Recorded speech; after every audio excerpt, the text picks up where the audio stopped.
오늘의 플러스, 내 집 마련의 대안적 방법, 재개발, 재건축 포인트를 짚어봅니다. 김재경, 투미 부동산 컨설팅 소장님 모셨습니다. 어서 오세요. 네, 반갑습니다. 잘 지내셨습니까? 네. 요즘 정말 좋은 소식과 함께 예. 오랜만에 출연했습니다. 아, 그렇군요. 저한테는 사실 소장님이란 직함보다 교수님, 박사님이란 직함이 더 친숙한데 하여튼 오늘 업데이트된 새로운 소식 좀 많이 알려주십시오. 자, 일단 지난 10.15 대책이라고 부르죠. 그 10.15 부동산 대책 발표 이후 특히 재개발 시장이 뜨거워졌다라는 소식이 들려서 이렇게 모시게 됐는데요. 요즘 상황이 어떻습니까? 진짜 재개발 시장은 어마어마하게 뜨겁다라고 볼 수 있습니다. 네. 이게 어떻게 따지면 시청자 여러분들께서도 의아해하실 수는 있을 것 같아요. 현재 지금 그냥 일반적으로 네. 부동산 시장이라고만 놓고 봤을 때 지금 현재 부동산 시장은 뜨겁다라고 말할 수 있을까요? 아니죠. 요즘은 대출도 안 나오니까 소강국면 이런 느낌인데요. 그렇죠. 물론 일부 지역들, 강남 같은 경우들은 여전히 신고가가 나온다라고는 하지만 예. 전반적인 서울 부동산 시장은 소강 상태다라고 볼 수가 있습니다. 예. 그럼에도 불구하고 재개발을 많이들 주목한다라는 게 정말 유의미한 상황이라고 볼 수 있는데요. 한마디로 재개발 시장을 이제 어떻게 표현할 수 있냐면 이제 11호 부동산 대책에서 이제 재개발밖에 선택지를 안 남겼다라고도 저는 말씀드립니다. 아, 그러니까 쉽게 말해 지금 다른 거는 규제로 다 꽁꽁 묶였기 때문에 쳐다볼 수 있는 데가 재개발밖에 없다 이거네요. 네, 맞습니다. 그럼 11호 부동산 대책 어떤 사항인지 간단하게만 설명해 드리도록 하자면 예. 일단 서울 25개구 전역 그리고 경기 남부 주요 지역 12개 지역을 갖다가 모두 다 조정 대상 지역, 투기거래지구, 토지거래 허가구역으로 묶어버렸습니다. 예. 그럼 이 세 개에 대해서도 언론을 통해서 많이 접해보시긴 했지만 여기서도 각자의 핵심만 말씀드리자면 조정 대상 지역은 세금에 대한 규제들입니다. 예. 예를 들어서 우리가 취득세를 이제 뭔가 다주택자라면 취득세 중과라든가 아니면 양도소득세 같은 경우도 이제 취득 시점을 기준으로 해서 2년 실거주 요건이 있는가 없는가 아니면 양도할 때 거꾸로 매도할 때는 또 다주택자는 양도세 중과세율 이런 사항들이 이제 조정 대상 지역 여부로 갖다가 결정이 되고요. 그러면 이제 투기거래 지구는 무엇이냐? 재개발 재건축에 대한 규제 사항입니다. 네. 이제 조합원 지위양도 금지 규정이라든가 5년 재당청 금지 규정이 가장 대표적이게 볼 수 있고요. 마지막으로 이제 토지거래 허가구역이 있는데 토지거래 허가구역은 그래도 최근에 워낙 많이 나와서 알고는 계시겠지만 한마디로 얘기하자면 실사용자만 구매를 해라. 예. 주택 같은 경우는 실거주자만 매수를 해라 라는 식으로 돼 있는 거죠. 예. 이런 3종 규제로 갖다 꽁꽁 싸매게 되니까 아무래도 나는 집을 사고 싶었다 하더라도 못 사게 되고 더군다나 대출 규제도 워낙 강화되지 않았으니까 그러니까 이제 집을 못 사는구나 라고 생각하시는 분들이 많은데 예. 근데 여기서 집을 못 사는구나 하고 단념하면 상관이 없지만 예. 그래도 나는 집을 사고 싶어 예. 하시는 분들도 분명히 있단 말이죠. 그렇겠죠. 근데 집을 집을 사고는 싶은데 살 수 있는 방법들 다 막아버리니까 그러면 남아있는 게 뭐지? 찾아보다 보니까 재개발이었다. 예. 그러면 도대체 재개발은 왜 이런 틈새 시장이 됐느냐에 그렇죠. 대해서도 자연스럽게 연결될 텐데 예. 우선은 제일 중요한 게 토지거래 허가구역을 피했습니다. 아, 재개발 지역지는 토지거래 허가 구역 그 지정과 관계가 없습니까? 네. 오. 이번에 11호 부동산 대책을 잘 살펴보게 되면 예. 우리는 서울 25개구, 경기 주요 지역, 12개 지역을 다 묶은 걸로만 알고 있는데 그렇죠. 상세하게 보다 보면 이제 막 깨알 글씨로 갖다가 예. 해당 지역의 아파트를 대상으로 한다라고 되어 있습니다. 예. 그러면 빌라, 오피스텔, 단독주택 같은 경우는 토지거래 허가를 안 받아도 된다는 얘기가 되거든요. 예. 그러면 단적으로 생각해 보면 여기에 대해서 여기까지 들으면 사실 별 감흥이 없어요. 나는 빌라 시장 별로 관심 없어. 상가 투자 관심 없어. 오피스텔도 관심 없어. 관심 없어. 예. 나는 아파트를 사고 싶어. 근데 아파트는 다 막혔네. 예.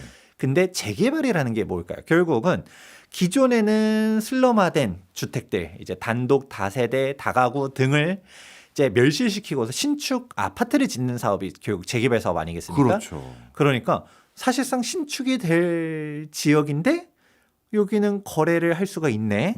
그리고 실거주를 안 해도 되네. 네. 그러니까 특히 지방 분들이 네. 예를 들어 서울 사람들은 서울에 실거주를 하잖아요. 그러니까 네. 서울에 아파트를 사면 돼요. 네. 근데 지방 사람들은 내 삶의 터전들 다 던지고 서울로 거주하기가 되게 어렵거든요. 네. 그런 상황에서 재개발 지역은 매수할 수 있다라고 하니까 진짜 자산가들은 한남 뉴타운처럼 비싼 데들도 가겠지만 아니면 노량진이 됐든 흑석이 됐든 부가연이 됐든 하다못해 여기 상계동이 됐든 뭔가 이제 재개발 지역으로 갔다가 사람들이 찾아서 인서울 투자를 실천하는 상황이 되셨습니다. 그렇군요. 어찌 보면 지방에서 점점 정주 여건이 부실해지면서 나이 들어서는 아이들 사는 우리 자식들 사는 서울에서 또 큰 병원 있는 서울 근처에서 살겠다 이런 니즈도 있고 아니면 투자적인 이유로도 이쪽은 투자해 놓으면 나쁘지 않겠는데 생각하는 그 뭐랄까요 돈들이 재개발 시장으로 이렇게 몰린 거군요. 그리고 또 한 가지 중요한 건 이번에 규제로 꽁꽁 싸맨 건 아파트만 싸맨 거였군요. 아, 이제 좀 이해가 확실히 됩니다. 자, 그러면 일반 아파트 매수에 비해서 재개발 물건을 매수할 때 이걸 그동안은 우리가 쳐다보지 않았던 게 뭔가 불안하거나 뭔가 걱정도 있고 해서 안 봤을 텐데 뭔가 장점이 있나요? 네, 어떻게 따지면 우리 호칭을 교수님이라고 교수님이라고 해도 하셔도 되고요. 괜찮죠? 아무거나 하셔도 네. 됩니다. 네. 우리 교수님께서 정호영이라고 부르세요.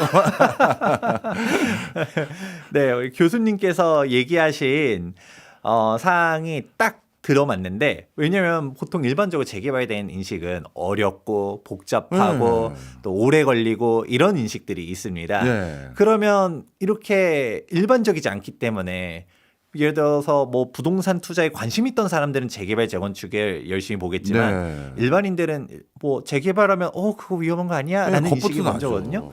그럼 보통은 안 쳐다봐요. 그렇죠. 그러니까 메인적으로 이제 주류에 있는 사람들이 잘 안 쳐다본다는 얘기는 예. 상대적으로 가격이 쌀 수밖에 없습니다. 예. 이게 가장 핵심이에요. 아, 그렇군요. 그만큼 사람들이 안 쳐다보니까 저가 매물들이 있다.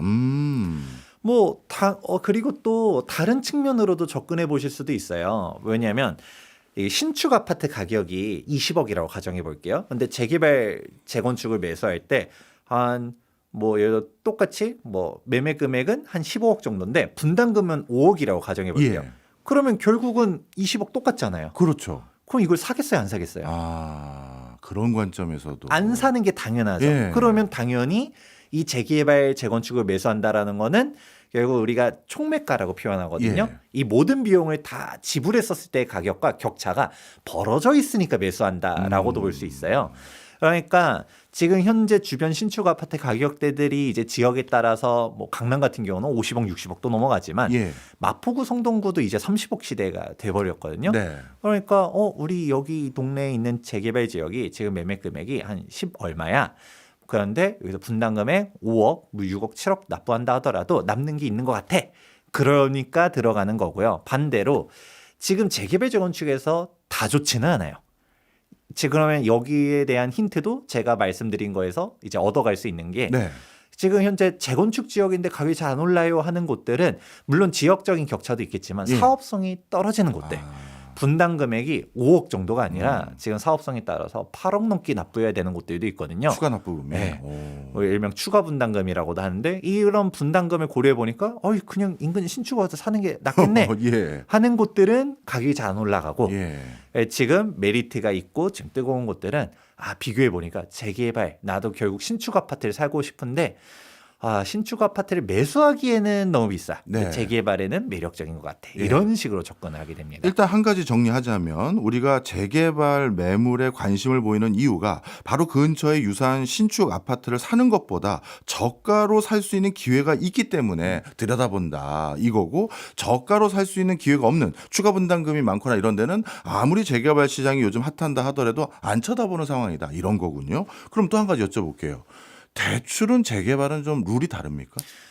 똑같습니다. 그래서 대출도 이번에 11호 부동산 대책에서 예. 15억 이하는 이제 6억. 예. 그러니까 이거는 627 대책과 똑같이 6억으로 이제 설정이 돼 있고요. 그다음에 25억 이하가 이제 4억. 네. 25억 초과는 2억 예. 받게 한해줍니다. 이거는 재개발 똑같고요. 똑같군요. 근데 이제 재개발에서 조금 다른 점이 하나 있습니다. 예.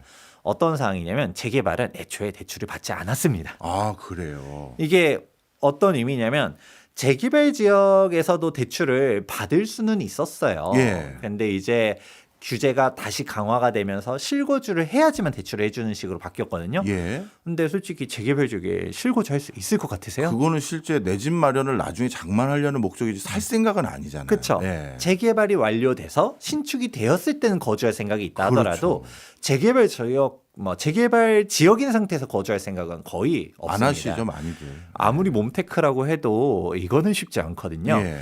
그러니까 보통 그냥 세입자를 끼고서 매수를 해요. 네. 일명 갭 투자라고도 말하지만 아파트 갭 투자랑은 좀 괴리감이 좀 많이 큽니다. 네. 아파트는 우리가 시세가 뭐 20억짜리다. 그건 전세가 아무리 못해도 한 10억 정도 되니까 네. 10억을 끼고 매수해야지라고 하는데 재개발 지역은 예를 들어 한남뉴타운 이런 데들은 매매 금액만 하더라도 40억, 50억 이러거든요. 예. 근데 이 동네 전세 시세가 해봤자 1억에서 2억입니다. 어. 그러니까 거의 없다시피 하는데 예. 그러면 답이 나왔죠? 아까 25억 초과 주택은 대출 해봤자 2억밖에 안 나와. 네. 근데 실거주를 해야 2억이 나와. 네. 근데 전세 시세만 이미 2억이야. 그러면 뭐 대출 받나 안 받나? 의미가 없었군요, 원래도. 없네. 예. 그러니까 아파트 같은 경우는 그래도 대출이 높으니까 대출도 더 많이 나오고 예. 뭐 그리고 전세도 높고 하니까 갭 투자를 하든가 아니면 대출을 받아서 하든가 이렇게 하려 했었지만 재개발 지역 같은 경우는 뭐 사실상 실익이 없다 보니까 더군다나 이제는 아파트 같은 경우는 예전과 다르게 실거주를 강제하니까 네. 갭 투자 자체가 원천 차단되었지만 네. 재개발은 여전히 가능하다 보니까 뭐 전세 1, 2억이라도 그게 어디예요? 네, 네. 그럼요. 이거 네. 어떻게 따지면 무이자 대출이랑 똑같은 그렇죠. 개념이잖아요. 그리고 1억 모자라서 집 못 사는 경우도 많잖아요. 그럼요. 예. 취득세를 조달을 못 해가지고 못 사는 맞아요. 사람들도 있습니다. 예. 그러니까 이게 대단히 소중하기 때문에 그냥 이 전세 금액을 끼고서 매수하는 식으로 많이들 갑니다. 네. 또 이것도 이해가 됐습니다. 그러니까 원래 재개발 지역은 대출 규제와 관계없이 대출 자체를 많이 할 수도 없고 또 대출을 끼는 뭐 어떤 갭 투자 이런 게 일어나지 않는 그들만의 리그였기 때문에 이번 대출 규제가 더 강화된 것으로부터 큰 피해가 없었던 시장이다. 이렇게 봐도 되겠군요. 정확합니다. 그다음에 세금 부분에선 또 다른 룰이 있습니까? 이제 세금에서도 이번에 재개발 지역이 조금 주목받는 사항들이 몇 가지가 있습니다. 예. 우선 대표적으로는 이제 다주택자는 매수를 하지 못하잖아요. 예. 그렇다 보니까 재개발 지역에서 이제 다주택자 규제를 피해 나갈 수 있는 상품들이 몇 가지가 있습니다. 예. 어떤 게 있냐면 대표적으로는 도로 부지라든가 이제 상가 건물이라든가 이런 상황 같은 경우는 주택이 아니잖아요. 예. 이제 물론 이런 특수 물건들 여기서 한 가지만 더 하자면 무허 건축물. 네. 그러니까 딱 들어도 뭔가 위험한 상품들처럼 보여지는 네. 말이죠. 그래서 분양 자격은 정말 꼼꼼하게 살펴보셔야 됩니다. 일명 네. 소위 말하는 물딱지도 있기 때문에 이런 부분에선 조심을 해야겠지만 근데 이런 요건들을 체크를 했어. 전문가를 통해 가지고 검토를 받았어. 네. 라고 하게 되면 이런 물건들도 분양 자격이 나와요. 오. 그러면 쉽게 생각하면 이거죠. 나는 아파트를 받고 싶은 거야. 네. 그 자체가 뭐 단독이든 다세대든 이게 중요하지 않아.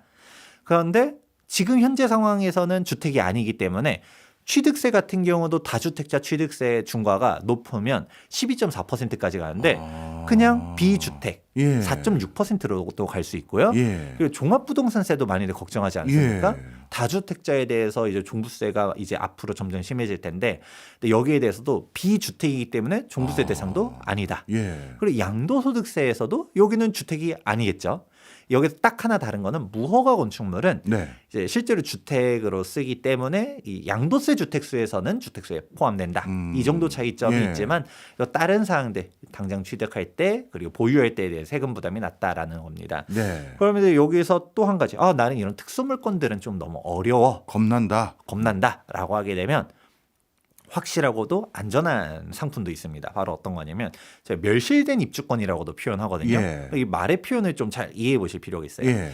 그러니까 세법에서 입주권이라고 부르는 시점은 관리처분 계획 이후를 말합니다. 예. 관리처분 계획이 재개발 재건 중에 8부 능선이라고 표현하고 그 이후로는 이주 철거를 하거든요. 네. 그러니까 다 끝난 시점을 이제 입주권이라고 말하는데 근데 여기서 한 마디가 더 붙죠. 뭐라고요? 멸실된 멸실된. 입주권이라고 했잖아요. 그러면 이 얘기는 뭐냐? 그러니까 취득세 기준에서는 우리가 정확하게는 세법이라고는 했지만 소득세법, 예. 즉 양도세에서는 관리처분인가 이후로 입주권을 말하지만 지방세법에서는 그런 기준이 없어요. 예. 그렇기 때문에 그냥 현황을 보고 갑니다. 그래서 철거가 됐냐 안 됐냐. 철거가 됐으면 토지인 거죠. 그러니까 당연히 아까 얘기한 걸 똑같이 토지분 취득세 4.6 그리고 종부세 이제 종부세 대상 자체가 아예 아닙니다. 네. 건축물이 철거됐다라는 것 자체가 우리가 주택분 재산세를 납부하는 게 아니라 토지분 재산세를만 납부하게 되고요. 네. 그러니까 종부세 주택수 카운트에서 벗어나게 되고. 예. 그런데 여기서도 재개발 정책 오래 걸리는 거 아닙니까? 라고 하지만 철거가 다 끝났어. 예. 그럼 이제 입주까지 3년에서 4년이면 끝나겠네. 라는 생각까지 할 수 있기 때문에 정말 확실하고 안전한 투자처라고 볼 수 있죠. 예, 이것도 이해가 됐습니다. 재개발 물건들 중에서는 상황에 따라서 절세 효과를 거둘 수 있는 매물들도 있기 때문에 그래서 사람들의 관심들을 가지게 되는 맥락들이 있다. 요즘같이 또 증세 분위기가 있는 상황에서 그런 얘기들이군요. 자, 말씀 듣고 보니까 요즘 재개발 분야에 재개발 물건들의 사람들이 몰리는 이유가 여러 가지 어떤 맥락인지 이제 확인이 된 것 같은데요. 그런데 요즘 뭐 신통 계획이니 모아타운이니 이런 거와 같은 재개발 예정지로 지정된 곳이 더 많아졌다, 뭐 많다 이런 얘기를 들었어요. 그래서 서울 빌라 시장이 들썩인다 이런 얘기도 있는데 이런 상황에서 그냥 무조건 관심만 둬야 되는 건지 아니면 별도로 우리가 체크해야 될 리스크는 없는지 그것도 궁금합니다. 우선은 지금 현재 말씀 주셨었던 신속통합기획, 모아타운 이런 사업들 현장들이 뜨거운 거는 맞습니다. 그래요. 왜냐면 앞에서 제가 말씀드렸던 거랑 다 일맥상통한 내용들이거든요. 예. 우리가 그냥 빌라 투자 좋아하냐라고 하면 빌라 투자 자체는 별로 관심이 없어. 네. 나는 아파트를 원해. 근데 여기는 뭐 일단 재개발 지역까지 지정이 돼서 그리고 조합설도 나왔고 사업시행가 받고 아까 말했던 것처럼 뭐 멸실까지 됐어. 예. 다 끝난 거잖아요. 예. 솔직히 똑같은 입지라고 가정하면 쌀까요 비쌀까요? 비싸야 정상이죠. 그렇죠. 네. 비싸겠죠. 네. 그러니까 사람들이 이제 상대적인 소액으로 갔다가 그런데 입지를 포기하긴 싫어. 예. 그러니까 이제 일명 예정지들을 찾아가게 됩니다. 그래서 해당 지역들이 이제 이번에 신속통합기획까지 선정이 됐대. 혹은 이제 신속통합기획 추진을 한대. 예. 이러면 사람들이 막 쫓아가거든요.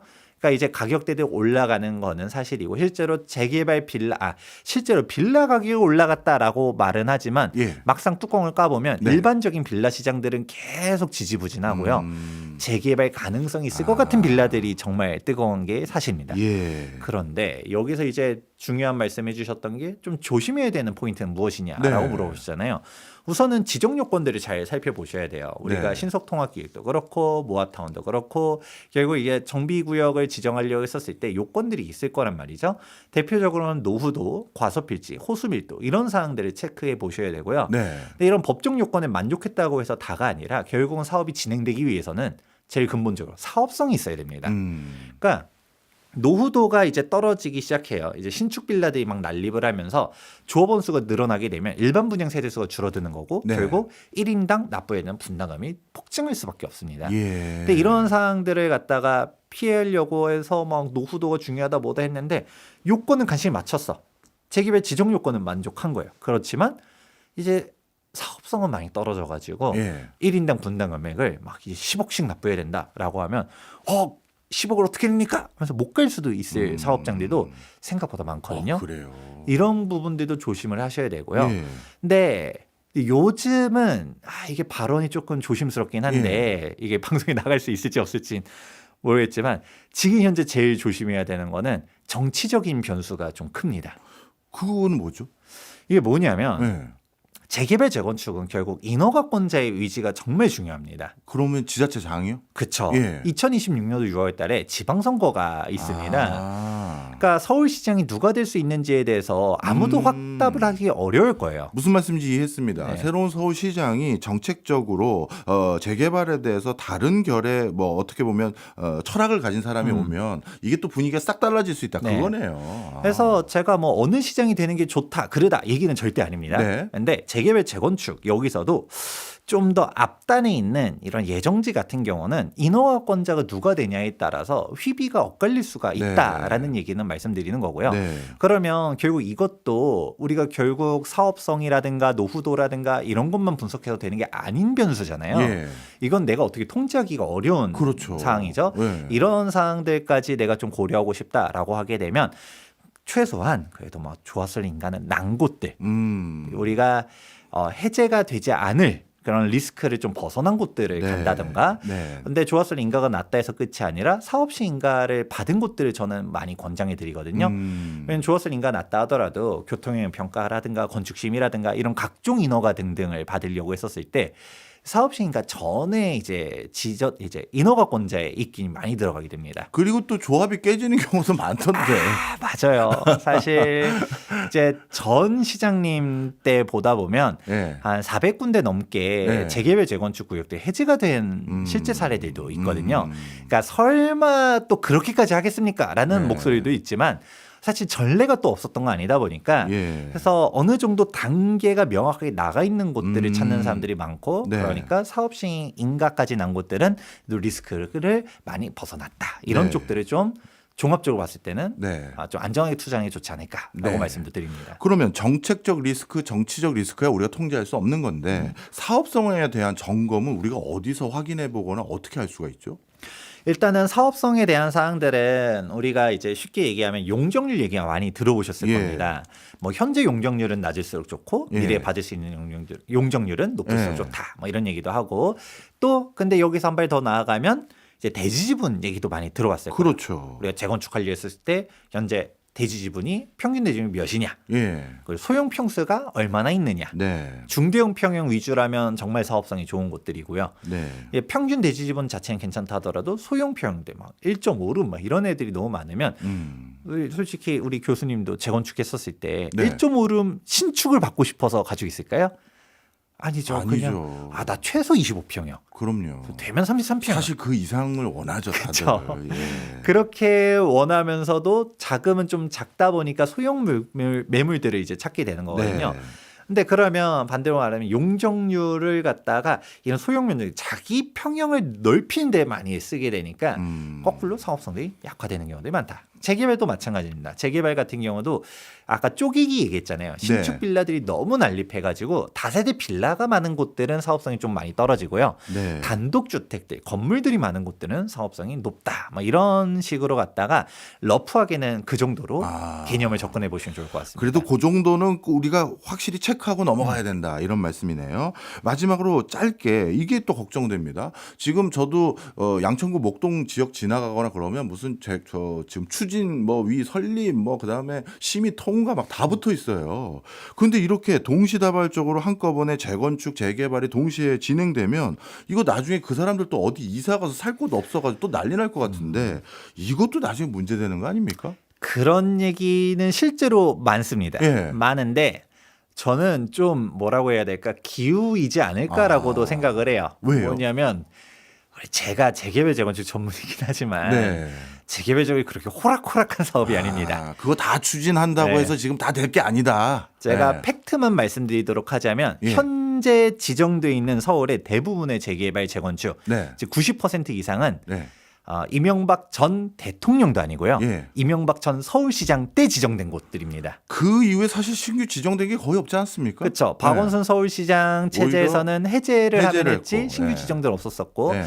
이제 오세훈 현 시장 돼가지고 신속통합계획이나 모아타운이나 지정은 했지만 이게 선정을 했지 실제로 정비구역 지정까지 된 곳들이 숫자를 세어봐도 10몇 개 정도밖에 안 돼요. 그렇군요. 그렇다 보니까 이제 속도를 내는 게 생각보다 오래 걸릴 수 있는 거고요. 그래서 뭐 일기 신도시에서도 이제 간단하게만 엮자면 일기 신도시도 막 순환박식 재건축해야 된다라고 네. 하잖아요. 저는 그럴 필요 없다고 생각합니다. 음. 그냥 동시다발적으로 지정을 해줘도 네. 어차피 누군가는 빨리 갈 거고 예. 누군가는 늦춰질 거고 누군가는 이해했습니다. 기부 채납 싫다고 할 거고 예. 이런 식으로 하다 보면 자연스럽게 속도는 맞춰지지 않을까라고 예. 봅니다. 서울 집값이 천정부지로 오른 지금 시점 내 집 마련을 할 수 있는 또 다른 방법이 있을지 오늘 한번 논의해 보고 있는데요. 그럼 조금 더 진짜 내 집 마련 고민하는 분들을 위해서요. 우리가 이상한 다른 생각하시는 분들은 좀 듣지 말아 주셨으면 좋겠고 내 집 마련을 하려는 사람들 입장에서 재개발 물건에 관심을 가질 때 어떤 단계부터 좀 차근차근 우리 좀 알아보면 좋을지 그거 좀 설명 좀 해주세요. 네, 사실 저희 일부에서도 말씀드렸었던 키워드도 있어요. 뭐 네. 최소 조합설립인가라든가 아니면 사업시행인가 이런 식으로 얘기해드렸고 아까 뭐 입주권의 개념은 뭐 관리처분인가 이후부터다 뭐 이런 얘기도 했었었는데 예. 근데 제가 이렇게 말은 했지만 사실 재개발 재건축 관심 있는 분들이야 그래 하면서 알겠지만 보통 애초에 용어부터도 헷갈릴 수 있단 맞아요. 말이죠. 관리 처분인가가 뭐야 이런 소리 그쵸. 많이 듣거든요. 그러면 제가 이 용어에 대해서도 한번 설명해 드리고 예. 그 단계별로 어떤 게 쟁점인지 그리고 시간은 얼마나 걸리는지 한번 설명해 보도록 하겠습니다. 예. 우선은 가장 크게 재개발 재건축 지정하려고 하게 되면 정비구역 지정부터 출발하게 되고요. 예. 그다음에 조합 설립인가, 사업 시행인가, 관리 처분인가, 그다음에 이주 철거 착공 준공 이런 식으로 얘기는 해드려요. 크게 다섯 첫째니까 가지. 좀 천천히 얘기해 주세요. 예. 네. 예. 그런데 그런 각자 이제 요건들이 무엇인지에 대해서 예. 한번 이해해 보시면 좋을 것 같은데 먼저 정비구역 지정은 말 그대로 재개발 구역으로 갖다 지정을 해버리는 겁니다. 예. 이거는 요건, 법에 따른 요건도 만족해야겠지만 일단 시도지사의 위지가 제일 중요합니다. 우리 시장님께서 여기 지정해야겠다라고 하면 지정하는 건데 지정이 싫은데라고 하면 아무리 법정 요건에 만족했다 하더라도 지정권자의 이제 입김이 들어갈 수밖에 없다라는 사실을 알 수 있습니다. 법정 요건 됐다고 다 해주는 게 아니군요. 맞습니다. 이제 그런 식이다 보니까 이제 재개발 정비구역 지정도 안 됐습니다라고 하게 되면 언제 입주가 될지는 알 수 없다라고 예. 보시는 게 맞아요. 우리 지금 주민들 동의율이 이렇게 높아요. 열심히 하려고 합니다. 우리 노후도도 충족했어요.라고 해도 시장님이 어떻게 반응하냐에 따라서 될지 안 될지는 모르는 일이다. 그러니까 여기는 진짜 현재 재개발 재건축 얘기 나오는 곳들이 20년 전부터 재개발 재건축 얘기하던 곳들이었었거든요. 예. 근데 이제 뭐 신속통합기획에 선정됐다라고 가정을 한다 하더라도 정비구역 지정인이 조합설립 인간이 각종 절차들 밟아 나가려면 지금부터도 빨라야 15년에서 20년이 걸릴 수도 있는 상태다. 근데 정비구역 지정조차도 안 됐어. 신통기획 후보지도 선정이 안 됐어. 그러면 진짜 요원하기 때문에 그러니까 여러 시청자분들이 매수하는 건 저는 권해드리고 싶지는 않고요. 알겠습니다. 자녀한테 사주겠다. 자녀에게. 그러면 조금 뭐 고민해 볼 수는 있지 않을까. 그만큼 시간이 오래 걸린다. 네, 알겠습니다. 그다음에 그러면 이제 그 다음에는 이제 조합 설립 인가인데 네. 이 조합 설립 인가도 만만치 않아요. 우리가 재개발 같은 경우는 75% 동의율, 재건축은 최근에 좀 완화됐습니다. 70% 동의율로 이제 진행되는데 근데 이 동의율 받는 것도 진짜 오래 걸리고요. 이게 들어가 보면 다 생각이 다르더라고요. 맞아요. 예. 그렇다 보니까 특히 재개발 같은 경우는 할머니 할아버지들도 정말 많고 그러면 뭐 재개발하면 뭐 하냐 내가 난 어디 얼마나 가서 사냐. 그렇죠 어디 가서 사냐 내 나이 뭐 얼마나 남았다고 나의 뭐 분담금 낼 돈 없어 이러면서 예. 그냥 찬성 안 하시는 분들도 정말 많거든요. 예. 이해관계자들도 너무 복잡하다 예. 보니까 또 이제 재개발할 때도 뭐 단독주택이나 대로변에 건물 들고 있는 사람도 반대하는 사람들도 많고 이래서 동의율 모으는 것도 솔직히 얼마나 걸릴지 모르는 거예요. 그래서 빨리 되는 곳들은 뭐 2, 3년 만에 조합설립 인가 하는 곳들도 있지만 사실 조합설립 인가까지만 하더라도 10년 넘게 걸리는 데들도 정말 많거든요. 그렇군요. 여기까지도 조금 해서 좀 우리가 통제하기 어려운 변수들이다라고 말씀드려요. 그러면 예. 이제 현실적인 게 조합설립 인가 이후로부터는 좀 우리가 어느 정도 계산이 됩니다. 예. 그러면 조합설립 인가로부터 입주까지 보통 몇 년이냐? 10년. 10년이요? 와. 근데 이 10년도 사건 사고가 없을 때 없이 10년. 잘 될 때. 네. 야.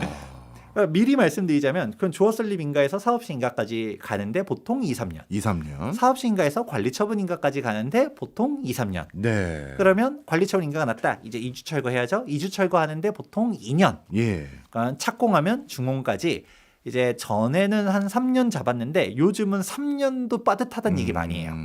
각종 이제 안전이라든지 이런 규정들이 강화되다 보니까 그렇다 보니 아무래도 이제 지금은 신규 수주 현장들 보면 4년 제시하는 곳들도 많아졌거든요. 네. 이제 이런 식으로 갑니다. 그러니까 이게 뭐 하다 보면 10년이거든요. 그런데 예. 사건 사고들이 앞에서 나올 수도 있겠죠. 그렇죠. 그러면 이제 나올 수 있는 변수들을 우리가 통제해야 되지 않겠습니까? 예. 그래서 이제 일부에서 말씀드렸던 것처럼 조합 설립 인가에서 사업시 인가까지 가는 거는 이제 인허가적인 사항들입니다. 예. 혹시 시청자분들 중에서도 수준 높으신 분들 있을 테니까 우리가 막 시행 사업을 한다던가 네. 개발 사업을 한다던가 건설사 쪽에 계신 분들은 사업 시행 인가라는 용어가 정말 익숙하실 거예요. 일반적인 시행 사업에서는 사업 시행 인가가 나면 네. 끝이에요. 끝이군요. 그냥 그럼 바로 착공해 버리는 겁니다. 예. 그냥 밀어버리고 예. 이제 그게 사업 시행 인가인데 네. 즉 그냥 말 그대로 사업을 시행해도 되는 허가를 인가를 득한 거구나. 해준 겁니다. 아, 예. 그러니까 너 이 사업해도 돼. 네. 즉 세대수도 확정하고 임대주택 어떻게 하고 기부채나 시설은 어떻게 하고 이게 다 확정되는 게 사업시 인가입니다. 예. 즉 인허가청이랑 싸우는 요소들은 여기에 다 있다라고 보면 되는 거고요. 그러면 여기서 이제 인지할 수 있는 게 아까 일부에서도 지방선거 리스크가 좀 있다 하지 않았습니까? 네. 이게 누가 되느냐를 떠나서도 누가 되었었을 때 좀 어떤 변수도 있을까에 대한 부분들이 이쪽에 좀 있다라는 그렇군요. 얘기는 해드리고요. 예. 그러면 관리처분 인가는 뭐냐? 이제 재개발 재건축에만 있는 인가입니다. 예. 재개발 재건축에서는 워낙 다양하고 복잡한 사람들이 모여 있잖아요. 그렇죠. 그러니까 우리 주식회사랑 비교해 보면 좋을 것 같아요. 주식회사 같은 경우도 예를 들어 삼성전자다라고 하지만 주주들마다 지분이 다 다르잖아요. 예. 똑같아요. 재개발 같은 경우 나는 다세대 빌라 대지 6평짜리를 하나 들고 있을 수도 있지만 예. 누군가는 대지 40평짜리 단독주택을 누구는 대지 60평짜리 건물을 들고 있어. 그러면 그 사람들마다 다 기준들이 다 달라야 될 거잖아요. 그렇네요. 예. 그 비율을 갖다가 이제 산정하는 감정평가를 한번 진행하고요. 종전환 평가를 해서 너의 감정평가 금액은 몇이냐, 즉 권리가를 산정하는 기준을 한번 쭉 넘어가게 되고요. 그 다음에 권리가에 따라서 분양 신청을 하겠죠. 그래서 내 분담 금액이 얼마냐. 건물 들고 있는 사람들은 큰 거 2개를 받을 수도 있겠지만 1+1. 근데 조그만 거 가지고 있는 사람은 하나를 받는다 하더라도 분담 금액을 갖다가 아까 말한 것처럼 5억씩, 7억씩, 8억씩 납부할 수도 있는 그런 사항들이 여기서 결정되는데 여기서는 조합원들끼리의 싸움이 됩니다. 아. 그래서 이제 바로 예상되는 게 분담 금액이 너무 높아졌어. 예. 야, 나 이 분담금 낼 돈 없어. 야, 조합장 너 뭐 해먹은 거 아니냐. 야, 건설사 나쁜 놈이다. 이런 얘기들이 여기서 보통 나오거든요. 아. 그래서 여기도 쉽지는 않다라고는 해도 또 최소한 여기가 조합원들 내부의 싸움이잖아요. 그렇긴 하죠. 예. 이것도 그러면 어느 정도 걸러낼 수 있는 게 사업성이 괜찮은 것들은 여기서 잘 안 싸웁니다. 아. 그러니까 이런 부분들은 그래도 내가 통제 가능한 변수인데 앞에 인허가 같은 경우는 내가 좀 알기 어려우니까 사업시행 인가 이후로 들어가는 게 좀 안전하지 않을까. 특히 현재 시점에서는 네. 그렇게 말씀드린 거고요. 그럼 관리처분 인가 났다라고 이주 철거는 이제는 순리로 가는 거죠. 예, 예. 그러니까 여기서 돌반 변수가 없는 거는 꼭 아니긴 하지만 예. 통상적으로는 이주 철거 그냥 순조롭게 많이들 하고요. 그다음에 착공하면 이제 다 끝난 거니까. 예. 이제 그런 식의 스토리를 이해해 보시면 좋을 것 같습니다. 네. 정리를 하자면 관과 관련된 리스크, 정책적 리스크는 사업 승인 인가 떨어지고 나면 우리가 생각할 거 별로 없다. 관리 처분 인가는 우리 조합원들끼리 뭐 옥신각신하는 부분이 좀 남아 있는데 이게 다 조합원이 같은 뜻이라면 이것도 그리고 또 사업성이 좋은 곳이라면 먹을 게 두둑하니 그래서 쉽게 넘어간다 이런 표현을 해주셨네요. 자, 그러면 가장 안전한 진입 시점 이걸 이렇게 일괄적으로 얘기할 수 있는 건지 모르겠습니다만 주로 우리 그냥 시중 아파트 너무 비싸서 내 집 하나 그냥 좀 장만하고 싶다 하는 분들에겐 어느 시점이 제일 좋은 거예요? 아유, 우리가 한마디로 표현하자면 그냥 싸고 좋은 건 없다는 얘기들도 많이 해요. 예. 그만큼 가격이 싸다라고 하면 어느 정도 리스크를 내가 감당해야 되거든요. 그렇죠, 그러니까 이거를 그렇죠. 거꾸로 생각해 보면 예. 아유, 뭐 재개발 재건축 잘 모르겠고 아우 얘기 들어보다 보니까 라디오 듣다가 무서워. 무서워. 이거 하면 안 될 것 같아. 이러면 이렇게 이제 리스크 회피 성향인 분들 있잖아요. 관리처분 인가 이후로 가는 얘기를 많이 합니다. 그러니까 극단적으로 관리처분 인가는 재개발 재건축의 8분 능선이라고 표현하는 만큼 네. 가격도 많이 올라갔고 예. 리스크가 없는 만큼 비싸죠. 네. 근데 거꾸로 생각해 보면 좋을 게 우리가 일반 분양 사람들이 좋아하잖아요. 그렇죠. 로또 청약 네. 이런 얘기까지 나올 정도로 청약에 사람들이 막 절절절 매면서 저도 제발 당첨되게 해주세요 하는 이유가 이게 솔직히 속된 말로 먹을 게 있으니까 그렇겠죠. 나 당첨만 되면 대박이야 이러니까 당첨을 원하는 거거든요. 그런데 곰곰이 생각해 보면 일반 분양은 재개발 재건축 조합원들이 다 좋은 거는 골라서 가져간 다음에 남은 것들입니다. 당연히 조합원들이 좋은 동호수들 다 골라가고 그렇겠죠. 좋은 평형들 골라가고 해서 일부 단지들 같은 경우는 뭐 30평대가 아예 없어요. 조합원들이 30평대 다 가져간 거죠. 대형 평수 다 가져가고 조그마한 애들만 좀 남아있고 그것도 예. 저층들만. 예. 근데 그 저층도 제발 주세요 하면서 받는 거잖아요. 예. 우리가 동호수에 대한 격차도 분명 존재하고 뷰에 대한 차이도 한강변은 어마어마하잖아요. 예. 그런데 그런 저층들도 어떻게든 받아가려고 하는 게 일반 분양인데 예. 그러면 생각해보면 일반 분양을 그런데 사람들이 왜 받아갈까요? 그래도 완공만 되면 시세 차익이 예상이 되니까 가져간단 말이죠. 네. 그래서 사람들이 자꾸 아우 너무 뒷단에 있는 곳들은 이미 다 시세 반영된 거 아닙니까? 라고 하지만 그럼 여기서 더 극단적 관리처분 인가도 넘어서 이주 철거 착공도 다 해서 한창 공사 중인 상태에서의 저층 네. 그리고 일반 분양은 조합원들이 옵션도 달라요. 조합원들은 뭐 시스템 에어컨도 달아주고 각종 뭐 혜택들 많이들 해주고 내장재부터도 다른데 네. 일반 분양은 다 옵션을 해야 예, 되잖아요. 예. 확장도 뭐 하다 보면 1,000, 2,000씩 들어가고 그런데 그런 상황에도 불구하고 일반 분양도 돈을 버는데 예. 근데 청약은 당첨되기가 어렵죠. 예. 지금 우리가 4인 가족 만점이 이제 69점이라고 말하거든요. 예. 69점도 강남권역은 다 안 돼요. 음. 이번에 청약 뜬 거 보면 알겠지만 최저 커트라인이 다 70점대. 이런 식으로 나오기 때문에 그러면 우리 어떻게 될까라고 하면 그냥 돈을 주고 사는 거죠. 돈을 주고 내가 지불을 한다 하더라도 물론 많이 절차가 진행된 만큼 비싸긴 하죠. 싸다라고는 안 합니다. 그래도 완공이 되면 그만큼 가치가 있고 그리고 내가 기다려야 되는 시간대들도 우리가 재개발 재건축 투자할 때 라이프 사이클을 고려하는 얘기 많이 해드립니다. 예. 그래서 대표적으로 예정지 같은 경우는 내가 사기보다도 애들한테 사주세요라는 얘기까지 해준 것처럼 그렇죠. 우리 애들 아직 어리고 시간이 많아. 결국 시간과 돈을 치환하는 게 재개발 재건축인데 나는 기다릴 시간이 많지 않은 거예요. 예. 그러니까 당장 교수님 같은 경우도 20년 뒤에 입주하세요, 10년 뒤에 의미 입주하세요라고 하면 없죠. 막막하잖아요. 그렇죠. 그 내 나이가 그때 뭐 예를 들어 환갑 차였고 칠순자 차였고 이때 입주하면 뭐가 될까요? 그렇죠. 그러니까 그러면 내가 뭐 좀 현실적으로 좀 타협을 해서 입주까지 내가 얼마 안 남은. 3년 내에 입주했으면 좋겠어. 5년 내에 입주했으면 좋겠어. 이런 식으로 현실적으로 입주까지의 시간을 고려해 보고서 그만큼의 단기가 남아있는 곳들로 투자하는 게 좋지 않을까라고 네. 말씀드립니다. 이해했습니다. 그러니까 리스크가 이미 많이 털어낸 것은 가격도 오르고 자연스럽게 그러다 보니까 입주까지 남은 시간도 얼마 안 남았기 때문에 가격이 조금 비싸질 수밖에 없다. 그 말씀인데 그러면 이제 내 집 장만을 지금 소액으로 할 수 있는 분들에게 약간 가이드를 주기 위해서요. 이런 사실 질문 자체가 약간 왜곡이 많은 건 알지만 그래도 좀 이해를 쉽게 하기 위해서 이렇게 보시면 좋을 것 같아요. 그냥 내가 어느 아파트 단지에 새 아파트를 매매로 샀을 때보다 관리 처분 인가까지만 떨어진 매물로 그 동네에 유사한 평형대 아파트를 장만한다고 하면 통상적으로 얼마나 더 싸게 장만할 수 있는 겁니까? 이건 지역별 편차가 되게 크긴 한데 그래도 우리가 뭐 강남권역은 사실 너무 그렇죠. 논외니까 그런데 꼭 안 살아도 네. 돼요. 괜찮습니다. 네, 네. 일반적으로 강북이라고 했었을 때도 네. 보통 차이가 3억에서 5억 정도는 납니다. 그러면 이게 별거 아니다라고 생각할 수도 있지만 저는 크다고 생각했는데요. 사실 크다라고 저는 생각하거든요. 그럼요. 네. 우리가 보통 재개발 정에서 투자하는 사람들이 뭔가 어디서 들은 게 있어가지고 네. 야 재개발하면 10억씩은 벌어야지 막 이런 식으로 야 로또 막 이렇게 네. 생각하지만 아까 말했던 리스크를 어느 정도 해지한 만큼 한 3억 정도라도 내가 안전하고 확실하게 번다라고 생각하게 되면 전 그건 괜찮은 투자라고 네. 생각하거든요.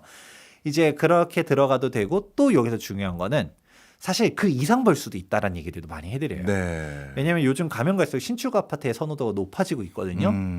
그리고 기존의 신축 아파트랑 요즘 새롭게 입주하는 신축 아파트를 보니까 야 퀄리티가 또 다르다라는 것도 느껴지고 예. 또 새롭게 요즘 막 압구정이라든가 이제 새롭게 신규로 수주전을 하는 곳들 보다 보면 야 미래주택은 이런 모습일까라는 생각이 들 정도로 어마어마하게 대단하게 차이가 있군요. 하지 않습니까? 예. 앞으로의 신축들은 더 좋아질 거다라는 예. 생각들도 해요. 예. 그러니까 예를 들어서 기존 신축 아파트가 한 25억이에요. 예. 근데 나는 현재 뭐 22억이야. 예. 3억밖에 못 벌겠네라고 생각하는 게 아니라 예. 3억은 기본으로 깔고 그리고 이 25억짜리가 뭐 입주까지 예. 뭐 5년 정도, 3년 정도 남아 있다라고 했었을 때 그 기간 동안 계속 그 가격은 아닐 거잖아요. 그렇겠죠. 얘가 올라가면 그것도 플러스 알파. 근데 집값 뭐 올라간다고 그럽니까? 떨어질 수도 있어요라고 예. 얘기한다 치더라도 얘도 거꾸로 빠지면 얼마가 빠질까요? 얘가 한 3억 빠졌다고 칠게요. 그러면 번 게 없어야 되잖아요. 네. 그래도 봅니다. 왜냐? 얘가 25억짜리가 22억으로 빠졌어요. 예. 그러면 나는 이미 22억에 샀으면 버는 게 없어야 되는데 예. 그래도 얘보다는 얘가 더 신축이잖아요. 아, 신축 프리미엄. 그러면 얘가 아. 아무리 못해도 1, 2억은 더 비싸지 않을까요? 예, 예. 무슨 말씀인지 이해했습니다. 그런 그러면, 식으로 예. 이제 시세 차익을 볼 수가 있을 것 같아요. 예. 관리 처분 인가는 뭐 지역마다 편차가 커서 이게 일괄적으로 그렇게 얘기할 수는 없지만 3억에서 뭐 많게는 옆에 있는 아파트에 비해서 5억 정도 차이를 낼 수 있다. 이런 얘기 해 주셨고요. 그럼 조금 바꿔서 사업 승인 인가에 내가 그 단계에서 만약에 취득해 돈이 모자라서 네. 투자적인 목적이 아니라 네. 내 돈이 모자라서 그것도 제가 모자릅니다 하면 이때는 차이가 신축하고 비교하면 얼마 차이 나요? 그래도 사업시행 인가만 한다 하더라도 많은 리스크들은 이제 해소가 된 거예요. 네. 그래서 막 진짜 뭐 대박 10억 뭐 이렇게는 안 되지만 네. 그래도 여기도 최소 5억에서 한 8억 정도의 이제 현지 시점에서도 시세 차익은 예상이 되고요. 네. 근데 여기는 또 여기대로 입주까지 기간이 또 길잖아요. 길죠. 예. 그러니까 그 내가 생각해 보면 8년 뒤에 이 동네 시세는 또 얼마일까 생각해 보면 그 이상이 될 그 가능성도 이상이 될 있겠네요. 가능성도 아. 높다. 이해했습니다. 자, 그런데요. 예를 들어서 지금 막 신혼부부가 뭐 맞벌이로 해서 한 푼 두 푼 모아서 그냥 사업 승인 인가든 관리 처분 인가해서 어차피 우린 이제 모아가니까 지금 당장이 아니라 그때쯤 입주할 수 있대 시간을 맞춰놓자 이렇게 해서 하려고 해도 그게 겁이 나는 게 가끔 뉴스에서 보면 십수년간 사업이 늦어졌다. 이런 게 너무 많이 보여요. 도대체 이런 것들은 왜 늦어진 거며 또 이런 것들은 어떻게 피할 수 있는지 그거 좀 알려주세요. 제가 앞에서 말씀드린 거에 다 답이 있다라고 볼 수 있는데 네. 이제 그거를 이제 좀 장황하게 길게 얘기했으니까 핵심만 네. 간추려 보도록 하자면 단기를 잘 모르고 투자해서 그래요. 아, 그러니까 보통은 제가 이제 이런 절차들을 갖다가 다 설명드렸지만 보통은 그냥 그런 거 없이 야 저기 입지가 좋아 입지가 좋은데 되게 싸. 예. 야 근데 주변 신축 아파트 가격대 보니까 장난 아니더라. 그러니까 강남에서도 지금 신통기획 모아타운 이게 하겠다는 것들이 있거든요. 그러면 그렇죠. 단적으로 강남의 신축 아파트는 50억부터는 봐야 될 것 같아. 예. 지금도 이미 50억이에요 시세가. 근데 예. 여기 빌라가 8억밖에 안 한다네. 네. 물론 분담금 좀 납부해야겠지만 분담금 뭐 설령 10억 난다 하더라도 30억은 남길 것 같아. 예. 야 8억 투자해서 30억 이런 거에 이제 꽂히기 시작하면 예. 눈이 돌아가는 겁니다. 아. 그러니까 강북도 똑같아요. 예. 강북 뭐 이제 괜찮은 곳들은 20억 30억도 가는데 여기 입지가 또 좋아. 강북인데 한강변이야. 한강을 남향으로 바라볼 수 있네. 근데 빌라 가격이 뭐 한 7억 정도밖에 안 해. 야 이거 그러면 내가 한강뷰까지 받게 되면 우리도 40억은 넘어갈 것 같은데? 라는 생각을 하게 되면 그럼 이제 사람들이 아까 제가 3억 5억 벌기 이것도 교수님께서 괜찮은데 라고 얘기하셨지만 예. 사람들 그게 안 보이는 겁니다. 예. 야 그냥 10억 20억 30억 이게 눈에 보이니까 눈이 돌아가는 거군요. 네. 그러니까 이게 다 똑같은 거예요. 리스크를 어느 정도 해지하는 만큼 가격이 반영된다라고 말한 것처럼 예. 리스크가 있을수록 미래 가치도 온전히 내가 다 먹을 수 있는 건데 약간 이런 거죠. 뭐 주식으로 비유를 하자면 우리가 가만히만 있어도 장기 우상향 뭐 네. 이제 일시적으로 플럭추에이션은 있다 하더라도 네. 올라간다라고 하지만 그건 계속 들고 있었을 때 이긴 거고 근데 우리는 보통 사팔사팔하면서 이게 플럭추에이션이 있다 하더라도 우리는 내가 진짜 신기가 있어서 주식 진짜 난 찐고수야. 주름을 펴서 먹을 거야. 떨어질 때는 떨어지는 대로 숏을 치고 올라갈 때는 롬을 잡고 해서 다 떨어질 때도 잡고 올라갈 때도 벌고 뭐 이렇게 해서 나 엄청 벌어야지 라고 하면 욕심인 것처럼. 그렇죠. 그러니까 그게 되는 사람도 있을 거예요. 근데 예. 안 되는 사람들도 더 많거든요. 다 안 된다고 생각하는 게 맞습니다. 예. 그러니까 내가 이제 막 그런 지역들을 갔다가 그러면 말씀드린 건 똑같은 거죠. 이게 뭐 재개발 재건축 잘 진행될 수도 있지만 안 될 수도 있는 거고 또 인허가권자에 따라서 뭐가 잘 안 될 수도 있을 거고 이런 사항들을 잘 모르다 보니까 예전에 20년 전에 해서 재개발 재건축은 맨날 똑같습니다. 절대 투자하지 마. 혹은 재개발 재건축만 투자하는 사람 둘 중 하나인 게 한번 되어본 사람들은 내가 저거 뭐 동의서 거둘 때부터 20년 전부터 한다 했는데 아무것도 안 됐어 라고 하는 사람들도 있는 거고 그래도 이게 리스크를 어느 정도 걸러내고 확실하고 안전하게 투자 수익률을 좀 높게 받아가는 사람들이 있는 거고 이런 책이 있는 거죠. 그러니까 신혼부부 정도만 된다 하더라도 전 재개발 재건축에 눈을 돌려보는 거 되게 좋다라고 생각해요. 네. 아직 그래도 이제 신혼부부다 애가 이제 태어난다라고 가정해보면 네. 그래도 초등학교 갈 때까지는 8년일 거고 네. 그리고 보통 학군 본격적으로 따지는 건 중학생 때부터니까 중학생 때까지라고 보게 되면 사실 10년 이상의 시간이 좀 있단 말이죠. 네. 그 기간 동안은 내가 조금 거주 환경은 좀 그냥 직장 근처에 예를 들어 진짜 빌라 월세를 들어간다 하더라도 예. 신축 아파트에 입성할 수 있을 만한 곳들을 매수해놔서 내가 8년 뒤에 입주해도 괜찮아. 이런 곳들을 찾아봐도 되기 때문에 제가 아까 사업식 인가만 난다 하더라도 어느 정도 리스크는 많이 걸러냈다라고 하지 예. 않았습니까? 그런 데들 특히 그래도 신혼부부는 투자를 해서 버는 것도 중요하지만 투자에 실패하면 또 안 되잖아요. 그렇죠, 그렇죠. 이 정도 선에서 안전한 걸 해라. 가이드를 잡아보면 좋을 네. 것 같습니다. 알겠습니다. 자, 그런 차원에서 하나 여쭤보면 그냥 내 집 하나 장만해 보겠다고 재개발 사업을 이제 무난히 진행될 거라고 생각해서 어느 지역의 물건을 잡았는데 그런데 그 상황에서 입주권을 못 받는 경우도 있다고 들었습니다. 이건 어떤 경우예요? 이게 진짜 좀 어려운 사항인데 우선은 물건 자체에 하자가 있는 경우도 있어요. 예. 그러니까 일명 물딱지라고 말하는 사항들, 이제 분양 자격들 아까도 말씀드렸던 특수 물건도 있잖아요. 뭐 도로, 무허가, 상가 이런 애들은 좀 작용 요건이 되게 복잡해요. 이런 것들도 좀 따져봐야 되고요. 예. 그리고 빌라 같은 경우도 신축 쪽 얘기들, 예. 권리 산정 기준을 이전에 지어진 이제 빌라들만 온전하게 분양자격이 나오고 그 이후에 지어진 빌라들은 또 안 나오거든요. 네. 근데 이것도 그럼 권리 산정 기준인가라고만 하자면 아까 대부분의 서울시에 있는 재개발 지역들은 이명박 전 서울시장 때 지정됐다 하지 않았습니까? 네. 2000년대 중반 때 대부분 지정됐거든요. 그때 된 곳들은 또 이제 권리 산정 기준의 개념이 나오기 전이라서 네.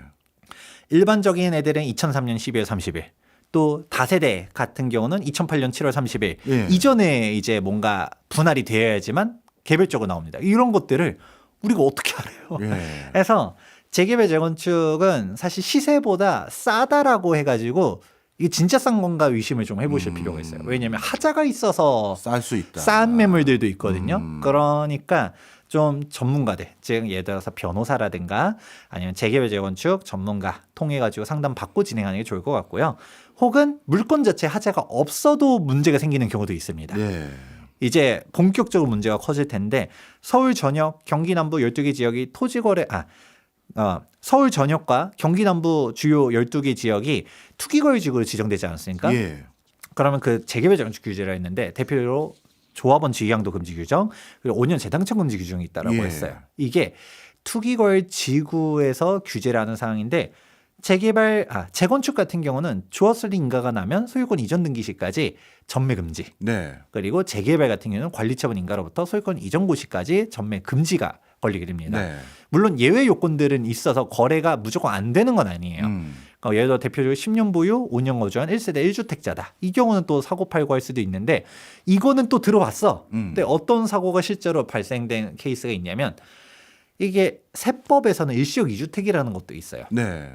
근데 재개발 재건축의 즉 도시정비법에서는 그 일시적 2주택 개념이 없단 말이에요. 물리적으로 진짜 1주택이어야 돼요. 네. 그럼 상속주택을 받았다라고 안 한다 되는 하더라도 다주택자면 안 되는 거예요. 그러니까 진짜 1주택이어야만 되는 예. 거고요. 그리고 주택수, 농가주택 같은 경우는 양도세에서는 빼주는 경우들이 있거든요. 네. 근데 우리가 도정법에서는 그런 게 아니라 진짜 물리적으로 한 채, 한 채. 세대 기준으로 예. 그렇게 가는 거고 또 그 한 채인 거 확인까지 하고서 팔았어. 예. 근데 보통 집을 처분을 하면 어떻게 하나요? 사겠죠. 예. 그럼 보통 일반적인 계약금 받고 나도 이걸로 갖다 다른 집을 먼저 살 수도 있는데 사면 안 돼요. 잔금 때까지 1주택 요건을 유지시켜야 유지해야 되잖아요. 되는군요. 그렇게 해가지고 청산된 사람들도 있어요. 너무 안타깝죠. 그러니까 이해했습니다. 요건들을 잘 따져봐야 되고 5년 재당첨 금지 규정들도 있어서 내가 예. 재개발 재건축에서 뭐 관리처분 인가 때 보유한 게 있었었다. 혹은 재개발 재건축으로 진행돼 일반 분양에서 청약에 당첨된 적이 있었다. 네. 라고 하게 되면 그 세대원 전원은 앞으로 5년 동안 재개발 재건축에서 분양치를 못하는 규정이 있습니다. 이거는 매도자의 즉 물권적인 하자가 아니라 매수자의 규책으로 인해서 이제 청산이 되는 경우들도 있거든요. 그러니까 이런 요건들이 대단히 복잡하잖아요. 해서 예. 제가 쉽게 설명은 했지만 사실 이게 쉬운 게 아니에요. 그래서 네. 내가 약간 그냥 완전 무주택자였어. 그럼 매도자 것만 체크하면 되겠지만 약간 나도 주택이 뭐 청약도 된 것 같기도 하고 뭔가 뭐 재개발 재건축 기준에 가지고 있었던 것도 있고 하면 꼭 전문가랑 체크를 하고서 투자를 하셔야 된다라고 네. 말씀드립니다. 중요한 거 두 가지 말씀 주셨습니다. 무조건 싼 것이 비지떡이 아니다. 의심해봐야 된다 말씀 주셨고, 두 번째는 나 스스로 내가 가진 자격을 취소되게 만드는 요인들이 많을 수 있으니 그런 것들에 대한 법률적인 어떤 점검들 이런 거 확인해야 되는데 그럴 때 전문가의 도움도 받았으면 좋겠다 이 말씀 주셨습니다. 야, 시간이 재개발 물어보다 보니까 재건축은 많이 못 물어봤는데요. 재건축 시장의 동향은 요즘 어떻습니까? 재건축 시장 동향도 요즘 뜨겁습니다. 그러니까 결국은 근본적인 사항들이 이제 11호 부동산 대책이 재개발 재건축에 대한 규제들 강화를 했어요. 예. 그러니까 앞서서 627 부동산 대책에서는 이주비 중도금 대출 규제를 걸었었고요. 예. 그다음에 11호 부동산 대책에서는 아까 얘기했던 것처럼 조합원 지위양도 금지 규정이라든가 5년 재당청 금지 규정이라든가 즉 투기거래 지구로 인한 사업 속도 저하 문제가 커지긴 했습니다. 그런데 지금 그거와 그런 거는 모르겠고 신축 아파트 가격이 어마어마하게 뛰어 올라가다 보니까 네. 재개발 재건축에 대한 기대감도 어느 때보다도 높아진 거예요. 높아졌구나. 사람들이 결국은 심플한 겁니다. 신축 사는 것 좋죠. 신축 살고 싶은데 신축이 비싸잖아요. 예. 그러니까 재개발 재건축에 눈을 좀 시선을 돌리는, 돌려볼까? 이런 사람들이 되게 많아졌거든요. 예. 그렇게 가다 보니까 재개발 재건축에 대한 관심도 그 어느 때보다 뜨겁고 특히 이런 상황 속에서도 뭐 어려운 얘기들은 많아도 그래도 지금은 이제 정비 사업밖에 없는 거 아니냐라는 생각들을 하다 보니까 여전히 문의들도 많고 거래들도 많습니다. 네. 그럼 두 가지를 여쭤볼게요. 일단 첫 번째로 아까 이제 말씀을 해주시다 보니까 어쩔 수 없이 투자 수익률이니 이런 얘기를 해주셨지만 저희가 모셨던 가장 큰 이유는 내 집 장만하기에 부담이 많은 분들이 혹시 재개발이나 재건축으로 자기가 원하는 지역에 내 집을 장만할 수 있을까 그런 여지를 여쭤보려고 한 거거든요. 아직까지 재개발 재건축에서는 기회가 좀 더 있는 게 맞습니까? 그럼요. 어. 우리가 재개발 재건축 했을 때 다 뭐 반포, 압구정, 여의도, 그런 목동 거 이런 건 원하는 거 아니잖아요. 아니거든요. 그럼요. 그러니까 우리가 강북이라고 했었을 때 물론 비싼 곳들은 비쌉니다. 예. 그렇지만 아직 눈높이를 좀 낮춰보게 되면 네. 제가 앞서서 말씀드린 것처럼 이제 안전하고 속도도 어느 정도 나가 있는데 가격도 저렴한 곳들이 분명 존재해요. 있다. 그러니까 제가 뭐 싸고 좋은 건 없다라고 얘기해드린 거는 그러니까 너무 터무니없이 딴 거 말씀하신 네, 거잖아요. 너무 터무니없이 싼 거든가 아니면 내가 솔직히 이거를 가려낼 수 있는 눈이 돈이 없으면 없을 때. 이게 이유가 있어서 싼 건지 아니면 진짜 싼 건지를 구분할 수 없거든요. 그런데 사실 지금 진짜 괜찮은 곳들도 있어서 예. 이런 곳들도 진입해 보시면 예를 들어 내 집 마련의 꿈을 이루시는데 도움이 되지 않을까 생각은 합니다. 네. 그리고 또 하나 여쭤보겠습니다. 뭐냐 하면요. 이 내 집 마련을 재건축 재개발로 하려고 할 때 제일 중요시하는 부분들이 이게 정비 사업이 굉장히 이렇게 길어질까봐 지지부진해질까봐 이것 때문에 좌충수 둘까봐 걱정하시거든요. 국가 차원에선 이 정비 사업이 좀 속도를 높여서 오랫동안 그냥 나 집 한 채 가지고 여기 살았는데 내가 뭐 투기꾼도 아니고 그런 사람도 있을 거고 또 여기에 내 집 장만 하려고 기다린 분들도 계실 텐데 속도는 어떻게 높일 수 있을까요? 사실 해당 부분은 제가 이제 여러 방송 나가면서도 많이 제언을 해드리긴 했지만 네. 사실 정답은 정부도 알고 있습니다. 예. 그러니까 재개발 재건축 규제를 완화하면 돼요. 그러니까 가장 대표적인 사항을 말씀드리도록 하자면 재건축 초과이익 환수제 폐지해야 된다고 저는 봅니다. 이거는 애초에 재건축하지 말라라고 만든 법이라서 네. 여기 이 자리에서 재건축 초과이익 환수제가 어떤 구조고 어떻게 부과되고 이런 얘기는 하지 않겠지만 사실상 재건축하지 말라라고 만든 사실 비합리적인 법이라고 저는 보고 네. 있습니다. 그래서 이걸 폐지해야 되고요. 그리고 재건축 재개발을 지정함에 있어서 각종 절차들이 너무 많아요. 예. 이런 부분들을 좀 단순화했다. 이제 단순화하거나 이제 통폐합을 한다던가 네. 이런 필요들이 있고요. 또 과도한 기부 체납들도 문제입니다. 사실 예전에는 이런 기부 체납들이 필요를 했었어요. 예. 왜냐하면 재개발 재건축의 수익이 워낙 크니까 예. 그런 식으로 갔다가 조금 야 너네만 잘 나가면 어떡합니까?